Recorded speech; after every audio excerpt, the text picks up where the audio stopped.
Welcome to the Hawks Talk podcast. All things Blackburn Hawks. In behind the defence, cuts around, scores! Blackburn Hawks win this game 8 goals to 5. All the latest news, player interviews and much more.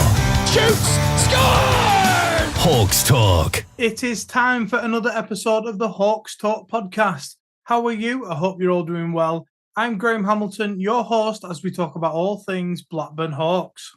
Starting us off, let's go over the recent results. We kicked off the month at the Nest, hosting the Solihull Barons. A tough battle, but sadly losing that one 8-6. We then went on the road up to Hillheads to face the Whitley Warriors. One of the results of the season, if you ask me, coming away with a 4-3 win and a superb performance by the lads as well. The following night and the most recent game, hosting the Sheffield Scimitars at the Nest, that game finished 5-0 to the Hawks. A nice convincing win with that one. So at this point of recording, we are 7th in the Morally on 24 points, having played 30 games, won 11 and lost 19. 2 of those losses were in overtime. Thank you as well to NIHL Stats on Facebook for that information. We still have 2 more regular season games to play. This Sunday, the 19th, at home to the Widnes Wild, and then the following Sunday away to the D-Side Dragons. What a great way to end the regular season with those 2 games. After the regular season ends, it's time for the playoffs, and as it stands currently, we'll be playing the Billingham Stars, but that could possibly change to be the Whitley Warriors. It's all still to play for. Keep an eye on the Hawks socials for all that information. Now, if you haven't done it already, go and give the brand new Blackburn Hawks TikTok a follow at official Blackburn Hawks.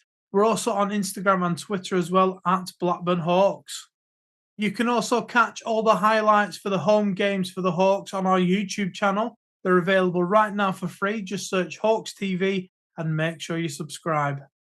Well then, let's get started with this episode's interview. It's a good one.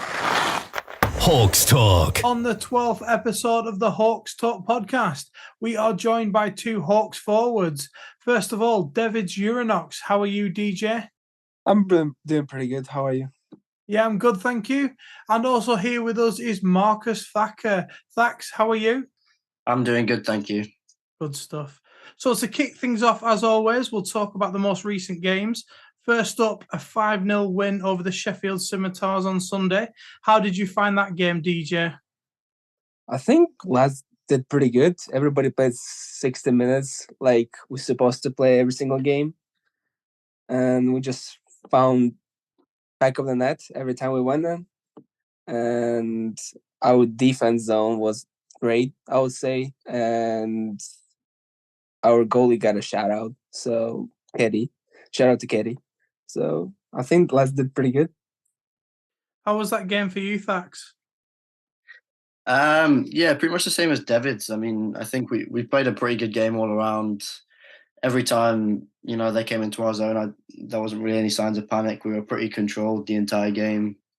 I think we played really well in terms of just not letting them get to us, It seemed like they were trying to sort of get into our heads a little bit throughout the game, but I think we kept it cool, and it showed by the scoreline.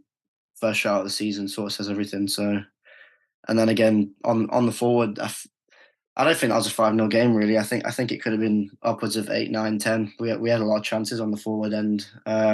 Just the first 2 periods, I think their goalie played really well. He had a few good saves himself, and I think that the game as a whole was really good for all of us. And obviously people like Charles Phillips getting his first Hawks goal, that was good for him and all. Again, like David said with Keddy and his shot, it was a good game from all of us, I think. Yeah, I'd agree with that. Then the night before, one of the results of the season for us, I think, beating the Warriors away 4-3. How did you feel about that game, Fax? I know you dropped the gloves as well, didn't you?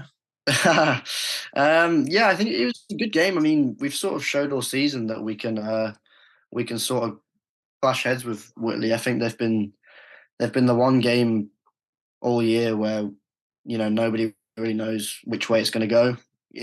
Right until it goes down to the final whistle. I mean, 2 overtimes. Obviously, the first game of the season was a bit of a one-sided one, but the last 3 games we played against them really showed that we can keep up with them and go back at them, as hard as we can. And I think that showed on the Saturday. It's not easy to go to Whitley and come away with a result and play a full 60 minutes like we did. So I think we did pretty well there. Wasn't really going in expecting a fight, but things happen and tensions get high. So I thought it was quite a good hit that led up to it. But I thought it was a clean hit. Yeah, I didn't see anything wrong with it. That was a great hit. Yeah, maybe they didn't think so as much, But obviously, Edgar's he's top point scorer in our league. He's the best player on that team, so you've got to give some sort of respect for them stepping up for him. So yeah, there's got to be some kind of response. I think you just caught him off balance. Yeah, I think so. I mean, you watch the video back because he does sort of slip up after I hit him. So I suppose that sort of helps it towards. But good on the kid for stepping up for him. How about you, DJ? How did you find that game? Especially this game. I mean, like, we started kind of, well, Rids got, I think, the world record for fastest penalty at 4 seconds in. Yeah. 4 seconds in. Other than that, I think everybody played their role. And Aaron with 2 goals. First goal he scored off the skate from somebody. Yeah. And after that, everything went smooth, I guess. We played like Dom said, play all 60 minutes. And I don't even remember how it went, to be fair. I mean, like, it was 1-1, then it was 2-1. Yeah. And everything went well. I think everything went well. So let's move on to how you both got into playing hockey. We'll start off with you, DJ. You're originally from Latvia, aren't you? Yeah. Whereabouts in Latvia is it you're from? Riga, but when I was 10, I moved to Marpa. It's like 10 minutes from Riga.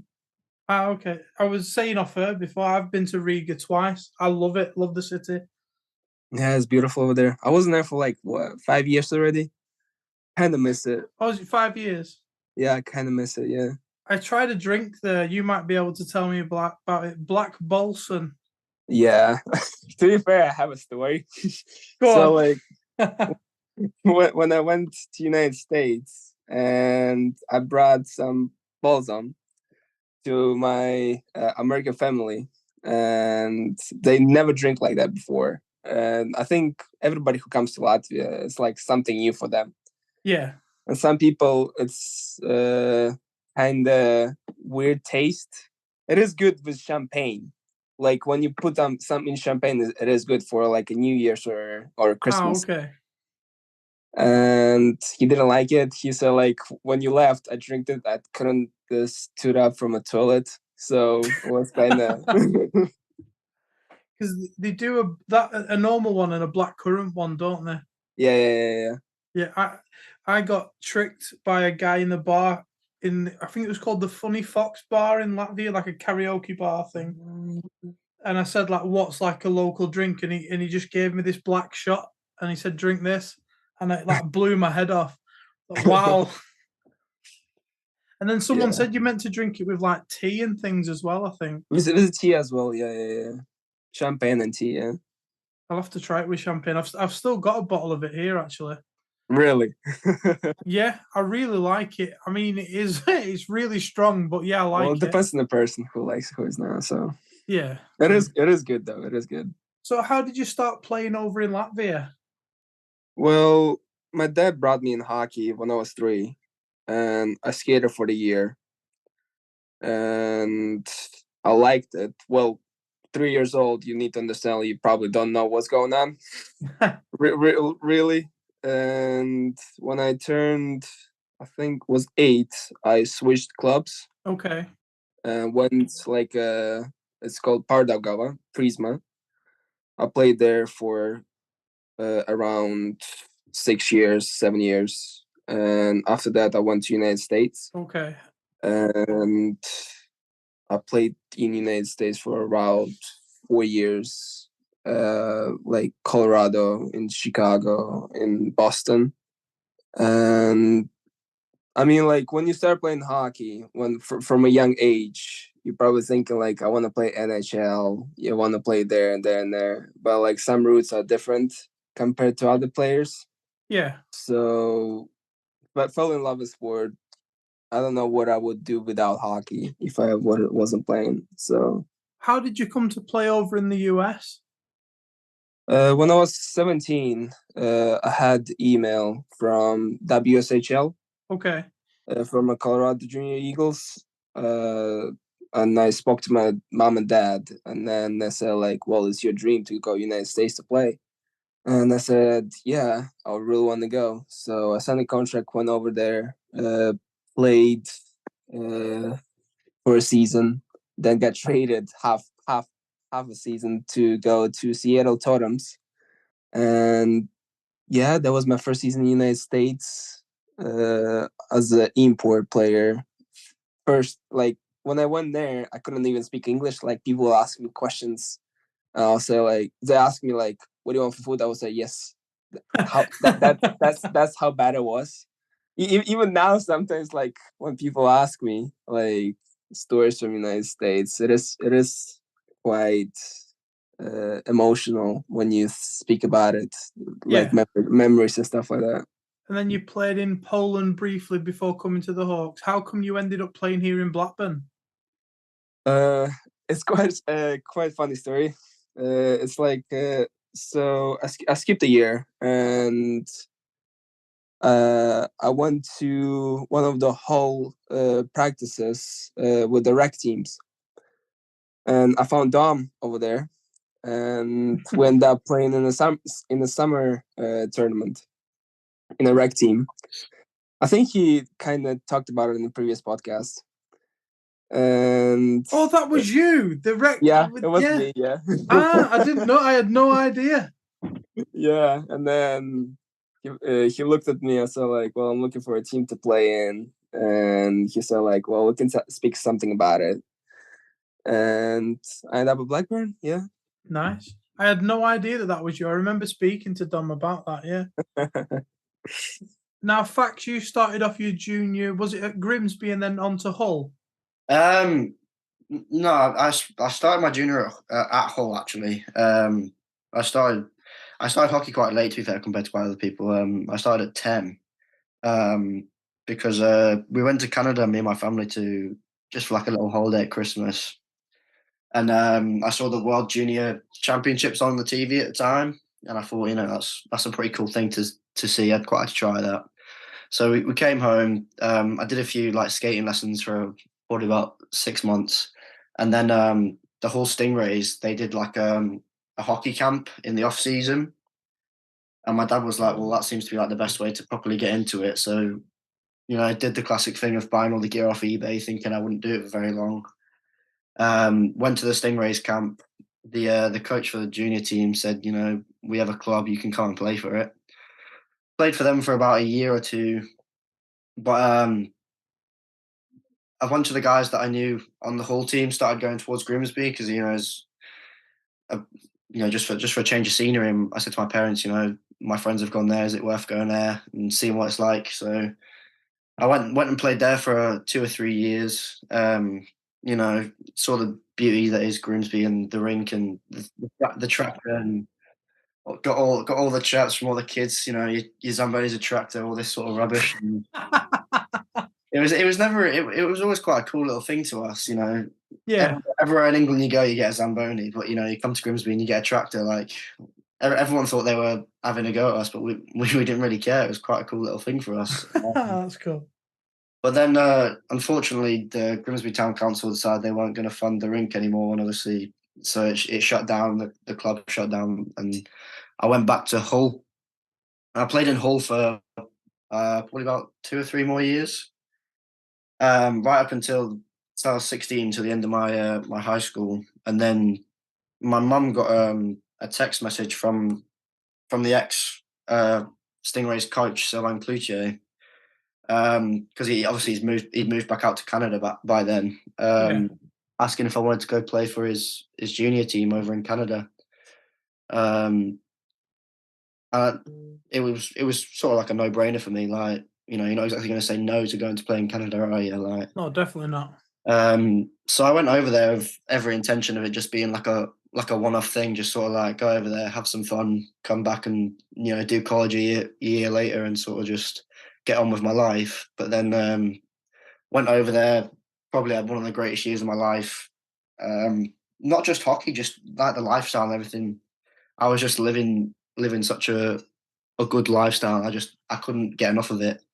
So when Sylvan asked if I wanted to come back, it was sort of again like a no-brainer. Like, I asked my mum, I was like, well, what am I going to do about school and all this? And she was like, well, figure it out later. Like this is a once in a lifetime opportunity. You can always just do online school. You can do whatever you want, but you can do that later, can't you? Yeah. Junior hockey is a very limited time period. You can only do it for so long. So I went back out there for a second year, and then COVID sort of came in and threw everything under the bus. I was actually on the very last flight out of Toronto Airport before it was shut down. Jeez. Because originally there was this big hoo-ha of was I going to come home, was I going to stay? Because obviously then nobody really thought that COVID was actually going to be a big deal. Yeah. And I was like, you can just leave me out here, it'll be fine. Like, I'm living with good people, like, you know who they are. I'm having a good time, it's fine. You can just leave me here, I'll be okay. And my mum was like, no, he's coming home, bring him home right now. I got on the last flight out of Toronto Airport, came to Manchester, and then everything was shut down. I was supposed to go back for a third season because the league actually went on for another season during COVID. And I was trying like crazy to get out of there. But obviously Canada wouldn't grant me a visa to go, and the Canadian embassy were like, no, it's not important. You don't need to go out there just to play hockey. And that's when I took about I think I took a year or two off, just because obviously English hockey wasn't going on. Yeah. Was supposed to go to the US playing in the USPHL, but again, visa problems and COVID just stopped that completely. And then it got to the point where they were thinking it was about December time last season, and I thought, America's not going to let me in. I'm going to need to find somewhere to play because I just trained with rec teams for the past year or so. So I thought I've got to find somewhere where I can play. And I went and played in Nottingham in ENL2 because they were literally the only club that would take me at the time. I didn't play that much for them, to be honest, because work seemed a bit more demanding than I expected it to be. So I only played probably about 6 or 7 games for them. Got to the end of the season, and I hadn't really thought about hockey. I didn't really think anywhere else would want me, and I was quite close to just sort of quitting like proper hockey and just going to sort of just doing the odd training session here and there and just working and going to the gym and just sort of getting on with my life and just sort of leaving hockey behind. And then Dom kind of came in and saved the day a bit with a call saying that they were having a trial with the Hull Seahawks. Did I want to come down and have a go? And I was, again, no brainer. I was considering quitting, and I've just been offered a trial for a team in the league above that I just played in. So I went down, and he said he was impressed with what he saw, and he wanted to see if I could sign. And it was, like I said, he sort of saved my hockey career at that point. Like, I'm proper thankful for what he's done for me there because I was on the verge of leaving it all behind. Seems like a bit of fate, I suppose you might say, the way it all turned out. Yeah, probably something like that, yeah. Now, you've both played over in North America. We mentioned it just there. So I've got a question for you both. We'll go with you, DJ, first, and then back to you, Fax. Do you think it's something that improved your gameplay playing over there? Yeah, I would say yes, because it's a bit more faster, and it's a smaller rink, so everything happens a little quicker. Yeah. And when you go, like, in America's dump and chase, most of leagues dump and chase, and you have 2 players, like, especially like because I played D over there, defense, and when from opposite team forward dumps it in the puck on me, there's already 2 players coming towards me, one for the hit, one for the puck. Okay. And it's kind of makes a difference between both leagues, because I would say here in England it's kind of a bit stationary, which is over there it kind of more like speed wise. I mean, like kind of quicker, Yeah. and it did help me a lot.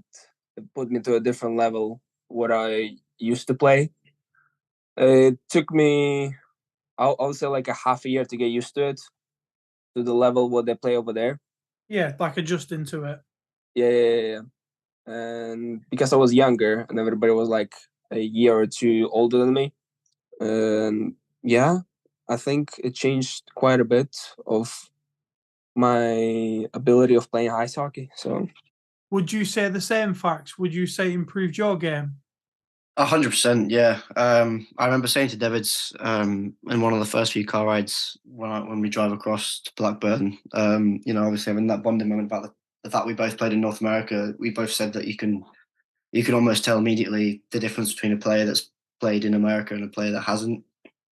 And I think, like I said to him as well, my first season playing in ENL2, I was kind of amazed at how much time I actually had on the puck.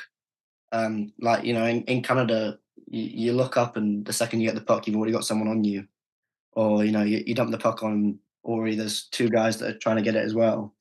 And I remember my first game for Nottingham, I think it was against Telford or something. I picked the puck up in our zone, and I just looked up, and there was just space. And it genuinely just like baffled me. I remember thinking, what on earth? And I just like, obviously it took a bit to get used to, but it is kind of strange how sort of, I wouldn't say standoffish, but almost standoffish that some players are to sort of like get right at you in England compared to in North America. Yeah. And obviously the rinks over there are smaller, so you've got a lot less time to make decisions. But just like, you don't really see, obviously the import thing sort of stops it, but you see there's a lot more different nationalities in Canada as well. I mean, on my team, we had Swedish guys, we had a guy from Taiwan, we had obviously more English guys. And then, there was guys in the league from Slovakia, from Slovenia, Latvia, Russia, Finland, all over the place. So you got to see so many different like aspects of hockey. Yeah. And every nation coaches hockey differently. Yeah, you could that's a see fair that, comment. yeah, you could see that like through like the Swedish guys wouldn't, obviously they can't hit in some of their leagues, so they'd be like technical with the way they defend, and the silky mitts. Yeah, exactly. And like the Canadians were more like brutal, and they'd come in with the hits, and they'd provide the physicality for the team. Yeah. It even just like training with them, you could go to Canada and train with a team in Canada and within America and not even play a single game all year, and you'd still get better as a hockey player. And it just, the two best coaches I've ever had have been obviously Dom and my coach over in Canada, David Lang and Sylvain Cloutier, two Canadians and an American. So it just sort of shows that they are going to be, it's just a different kind of game that they can teach you. It's a different perspective completely. Here's one for you both. It's always interesting to find out this one. What do you think of the size of the ice pad at Blackburn? I used to play back home because we had Olympic size. Yeah. So I'm kind of used to it. But there's a lot of space like in the middle of the ice, which is you go to Solway, you have literally, I don't know, really small, yeah. 2 seconds of thinking, and then you're already in their zone. So it was different, and I think we have one of the biggest ice in the UK. I think. Yeah, that's right. Yeah. So yeah, I mean, like, it gives you more open ice to skate on, but I still prefer smaller ice compared to our ice. Yeah. Because playing United States is kind of shows a bit faster hockey, and here you can have literally 4 touch passes in the neutral zone, and then you go in, which is in United States just one pass and you're inside the zone. What about you, Fax? What do you think of it? Well, obviously, Hull's quite a big rink. I don't know how wide it is compared to Blackburn, but I think our rink is very very wide and quite long as well. Yeah, And it is good because it gives you a lot of time to think about what you're doing. Much more than like David said in Solway or places like Billingham. Um, I, th- I think it's a big change again from the Canadian rinks and the American rinks, and it's not exactly fun when you're on your own training nights and you've got to do a bag skate. But when it comes to the game, I think it benefits us playing on that ice. You know, not everyone in our league is used to it. yeah, You know, places like Solihull, Billingham, even some places like Sheffield and that, their rinks aren't even as big as ours, so they're not really sure what to do with all the space. And yeah, it shows because I think our home record's much better than our away record. And it shows we know what to do with the space and we know how to play at home. And it's definitely benefited us. And I mean, I quite like the size of our ice pad. I know David prefers the smaller ice, but I quite enjoy the size of it. it seems to be like different players. Like it's like a Marmite thing, if that makes sense. Like you either love it or you hate it. Hmm. Yeah, definitely. Yeah. Now, DJ, you're coming to the end of your first season here with the Hawks. How have you found the standard of our league? I think it was pretty good, and I would think because we have a pretty young team in the start of the season, we kind of started off slow. Yeah, It was pretty good, and I would say compare what I play in Poland. This league is better. okay, that's good to hear. This league is better. I mean, and with our organization, how they improve players to go up the leagues, and they always trying to push players up, gives a chance, stuff like that. Yeah, And with the Dom's help to get me up here, and with the management stuff, and a big thank you for them for giving me this opportunity to be in this league as the import, because you can only have 2 imports on the team. yeah, And I would say there's some teams who's like, especially like Solway, I think they can be in a higher league. And yeah. I mean, there's that discussion, isn't there, about Solway around the potential 12th team in the National League and could they make the jump up? Personally, I think they could. yeah, Would you say Solway is the team you've enjoyed playing against the most then? I enjoyed it. Yeah, it's like compared to United States and this team, I think they would do great in a league above. And it's like their fast team, so it is more interesting to play against fast teams. Yeah. It kind of brings it back that speed and more like fast-paced hockey. Yeah. Now, a slightly different one for you, Fax. Which of the teams has surprised you this season? Probably Solihull, I'd say. I think the first game we played against them, it was quite a close-knit game, and I think that sort of gave me a sort of a false sense of what the rest of the season was going to be like with them. Yeah. I always, after that first game, I thought they were going to be a bit like a Widnes team or even like a Nottingham team where it was going to be a back and forth with them. But I think it sort of surprised me how difficult it was to play against them sometimes. I mean, when we went and played them the second time in Solihull, I remember coming home and telling my parents like, I think that's one of the worst games I've had ever, because I was like, I genuinely like, they had a kid that I didn't know what to do against him. I was a bit lost with him. And I said that's the first time I've ever in my entire hockey career that I've gone out there and been like genuinely baffled about how to stop a player. And I think just as a team as a whole, that you know they've had that sort of same thing as Solway, where they've been together for a while and they know how each other plays and they know how to play in the rinks in this league and they know how to play against the teams. And they definitely surprised me with the way they played all year. Because, like I said at the start of the year, I thought they were going to be like right next to us in Widnes, but they proved that you know they're more of a Whitley team, of a Billingham team.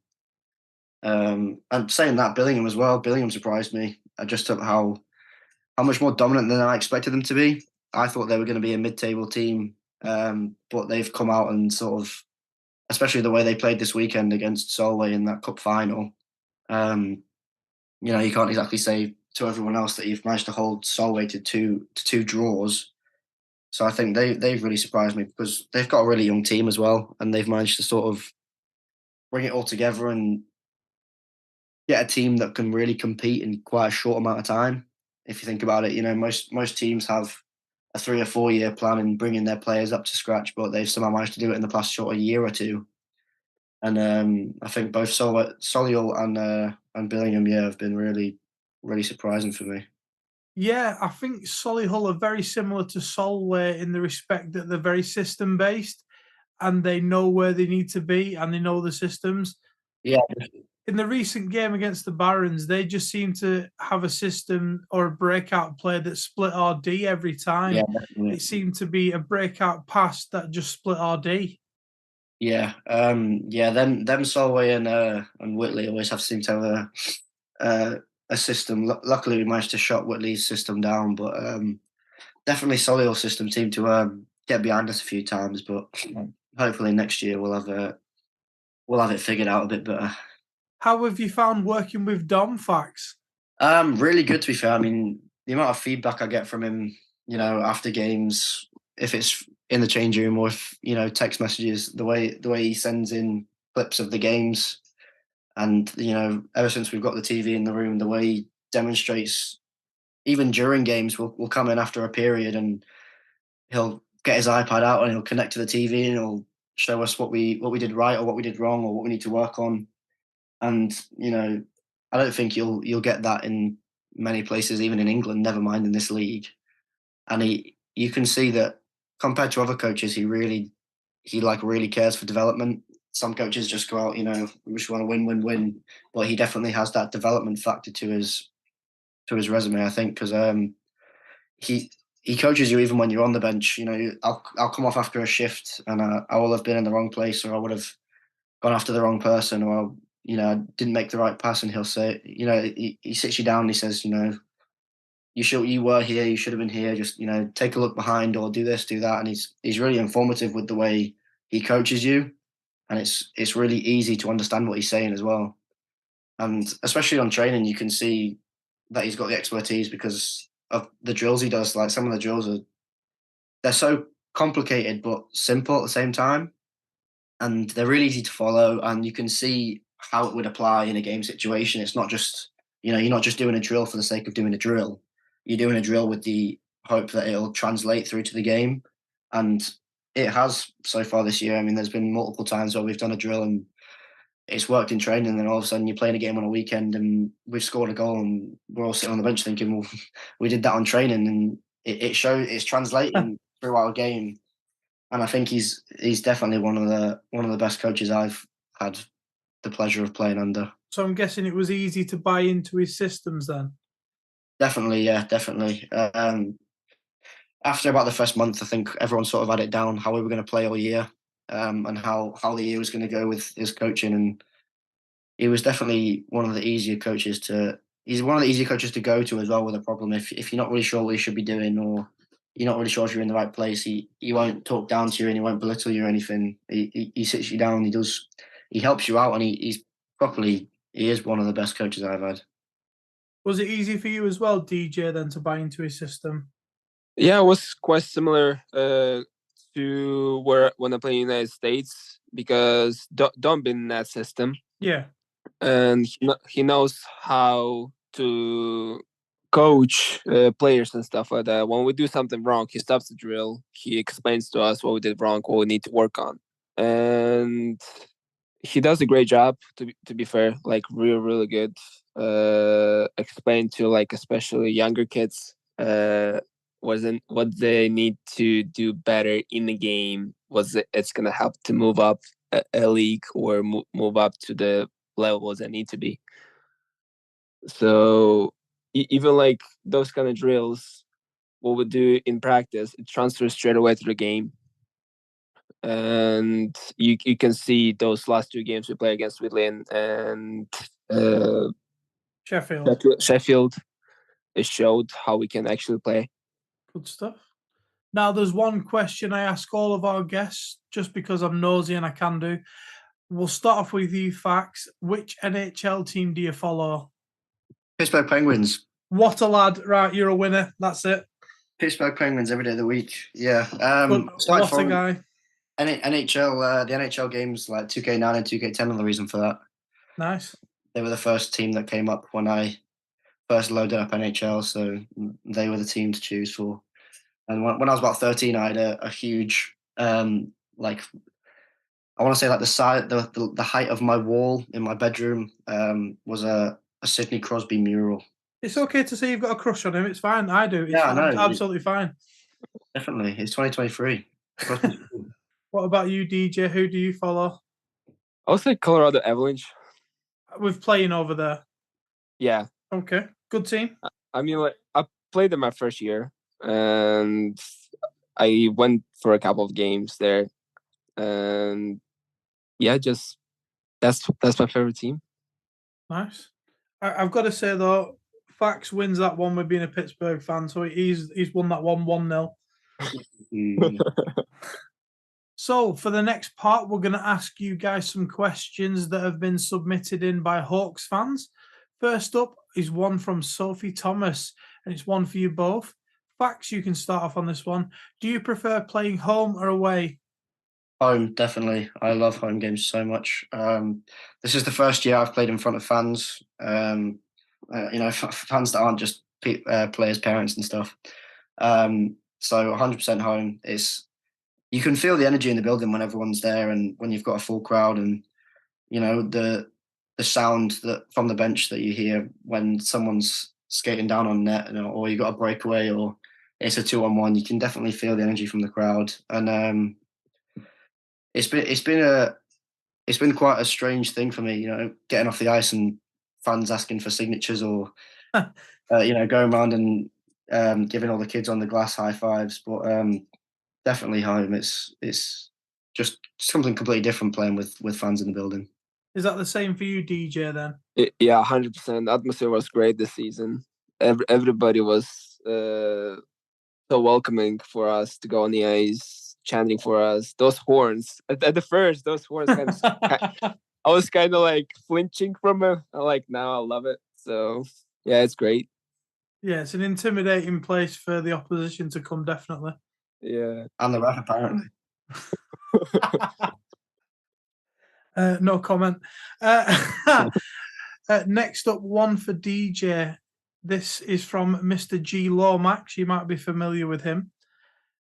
Can you ask Devids why he has constant groin strain and has a physio with Beth before every training session and game? That's a good one. No, I have I like to have tape around my knee usually, so it kind of keeps it stable.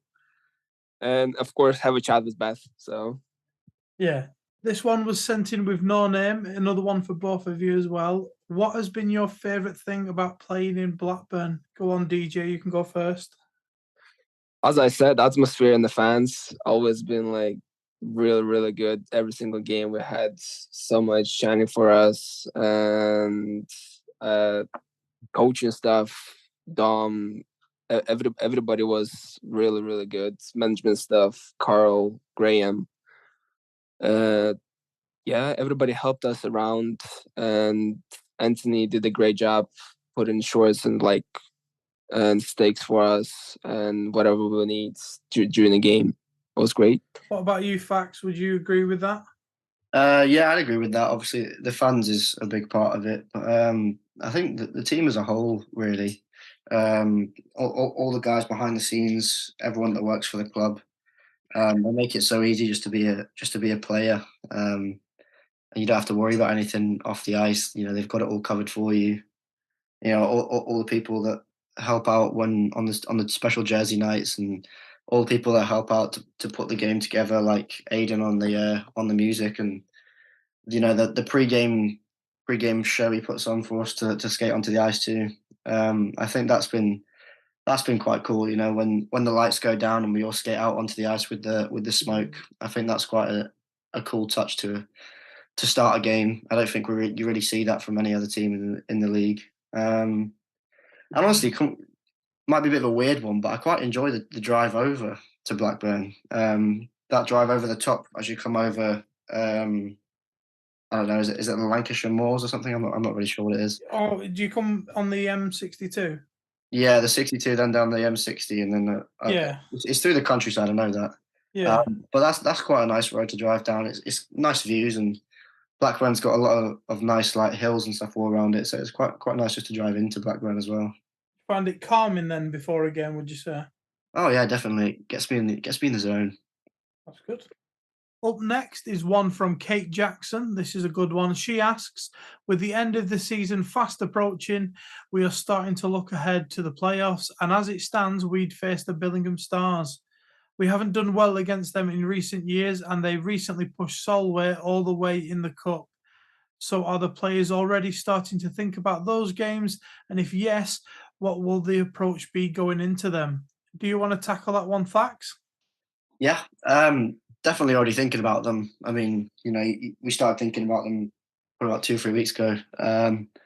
Anything can happen in the playoffs is all I'm going to say. You can look at that in any sort of league. Look at the NHL. The fact that Tampa Bay took Montreal to Montreal went to the Stanley Cup Finals that one year. What was it, a year or two ago?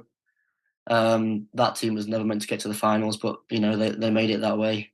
And even looking more closer to home, Billingham last year, I think somebody said that they got all the way to the finals as well, and they weren't a very high table team last year. So I think that the main thing to think is playoffs and regular season are completely different, and quite literally anything can happen.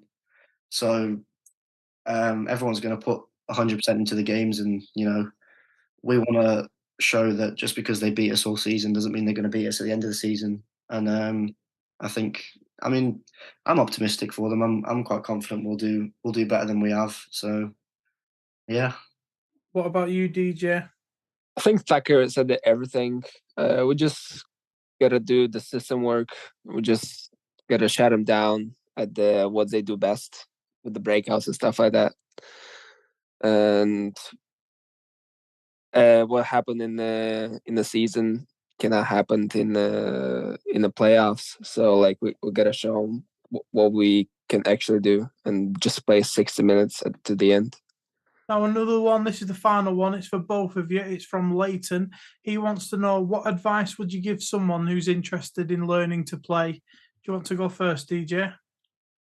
To be fair, like when you start like ice skating and playing actual hockey and stuff like that, skating is the key to start now, and just everything else comes along. When I started playing ice hockey when I was 3, like when you start from a young age, it's easier. You were 3? 3 years old? Yeah, I was 3. I don't even know if I was walking at 3. It is easier to start from a young age. Yeah. And yeah, at that point you probably don't know what's actually going on, but but like if you have a passion, like all hockey players do, they play until the last minute and stuff like that. So like when you want to achieve something, while you play ice hockey, skating, everything comes from skating. What about you, Thacker? What advice would you give?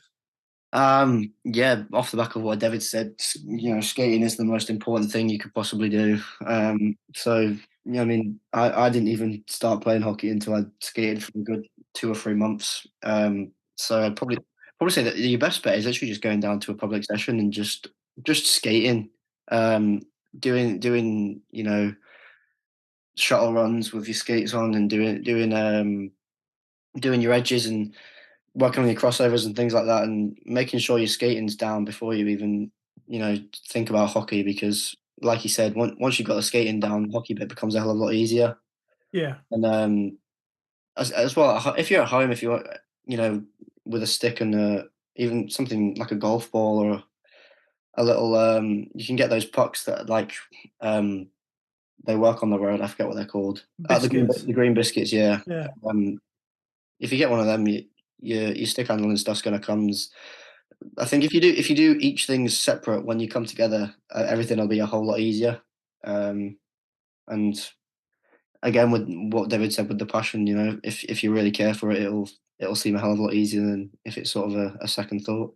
Yeah, them green biscuits are good. Lethal, but good.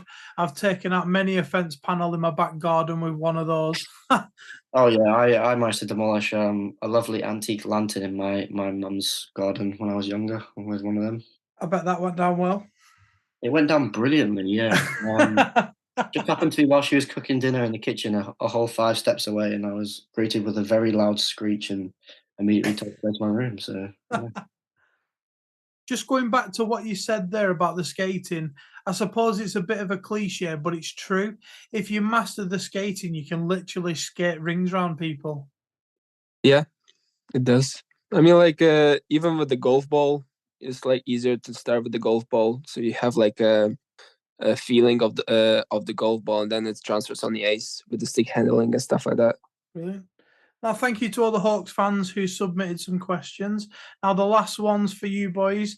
This weekend, we have the Widnes Wild at home, and then the following weekend, the last regular season game, we have the D-side Dragons. What are you expecting from those games? Wins. Good answer. Wins. Big time wins. Like it. Yeah. That's the perfect answer, and there's nothing more to add. Are you both looking forward to the playoffs then? Of course we are. Buzzing for it, yeah. Yeah. Well, like we just mentioned there is 2 more games left of the regular season, and then it's playoff hockey time, baby. Thank you guys for coming on the podcast. Thanks for having us. Thank you. And best of luck for the weekend. Graham, thank you. Thank you. Hawks Talk. I really enjoyed that one. A great chat there with DJ and Fax. Learned a lot about them both. Glad to have them here at the Hawks. And thanks again, guys, for coming on the podcast. We also have a few player jerseys still available for sponsorship. Check out the Hawks website and get yourself one. It's the perfect way to support your favourite player. Well, that's us all out of time on the 12th episode of the Hawks Talk podcast. Thank you all for tuning in, and don't forget to subscribe on whichever platform you're listening to us on. We want to get you, the Hawks fans, involved with the podcast as much as possible. So if you've got any suggestions, any ideas, any players you want us to have on, just send me an email, hawkstalk@blackburnhawks.com. Right, that's enough of me waffling. Thank you for tuning in, and I'll see you next time. Hawks Talk.